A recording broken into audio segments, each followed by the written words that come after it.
যে গান গাচ্ছে সে আবার রাজনৈতিক বক্তব্য দিচ্ছে। ওই রাজনৈতিক বক্তব্য মানে কি একটা দলীয় বক্তব্য। সেই বক্তব্য তো আমি অ্যাকসেপ্ট করব না।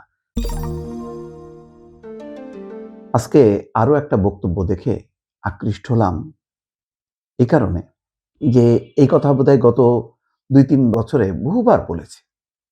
আজকে তারেক রহমান সেই কথাটাই উচ্চারণ করলেন। আমার যেই বক্তব্য, চিন্তা, ভাবনার সাথে মিলে যাওয়াতে আমি অত্যন্ত খুশি হয়েছি। তার বক্তব্যটা আমি সরাসরি কোট করি। খেলোয়াড় জীবনে রাজনৈতিক দলের সদস্য হবেন না। খেলোয়াড় জীবনে রাজনৈতিক দলের সদস্য হবেন না। তার মানে আপনি যখন পেশাদার একজন খেলোয়াড়, তখন আপনি খেলা করেন। আপনি যখন পেশাদার একজন সাংবাদিক, সাংবাদিকতা করেন। আপনি যখন পেশাদার একজন চাকরিজীবী, প্রশাসনিক কর্মকর্তা, কর্মচারী, আপনি ওই কাজটা করেন। রাজনৈতিক দলের সদস্য হন না। বার্তা হলো এটাই। আমি বললাম তো যে গত ১৫-২০ বা তারও আগে এটা এতভাবে একটা ভাইরাস যে যে গান গাচ্ছে সে আবার রাজনৈতিক বক্তব্য দিচ্ছে। ওই রাজনৈতিক বক্তব্য মানে কি একটা দলীয় বক্তব্য। সেই বক্তব্য তো আমি অ্যাকসেপ্ট করব না। তাহলে আপনি যে গানটা গাইতেছেন যে কারণে আমি আপনাকে তারকা বানালাম, মানে অসংখ্য মানুষ আপনার আস মানে ভক্ত, সে কারণেই তো আপনি তারকা। আপনি যখন একটা দলে চলে গেলেন তাহলে আপনার অবস্থানটা কি দাঁড়ালো? বিতর্কিত। আজকে দেখেন সেই মমতাজের অবস্থা দেখেন, সাকিব আল হাসানের অবস্থা দেখেন, মাশরাফির অবস্থা দেখেন।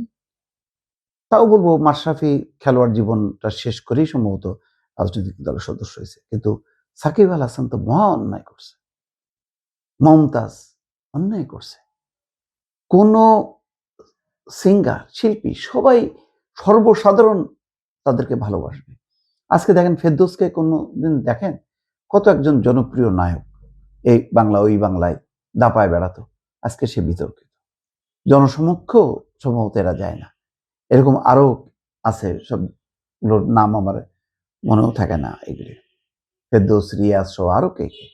কি তাদের বলচাল, এবং হাসিনা এগুলিতে তাল মারত। আজকে শেখ হাসিনা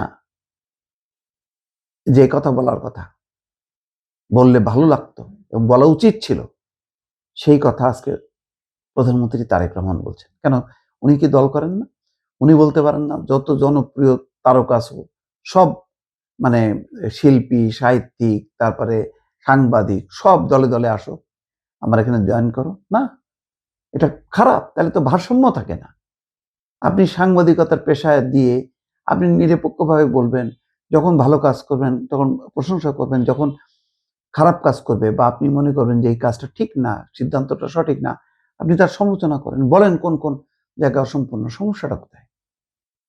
আর মানে যারা একান্তই ভাবে খেলা দিয়ে মানুষের মন জয় করে, গান দিয়ে মানুষের হৃদয়কে আকৃষ্ট করে, আলোড়িত হয়, তারা যদি একটা দলে চলে যান, বাংলাদেশের রাজনীতি আওয়ামী লীগ, বিএনপি, জামাত এইসব দলে বিভক্ত, তখন অন্য দলের সদস্যরা আঘাত পায়।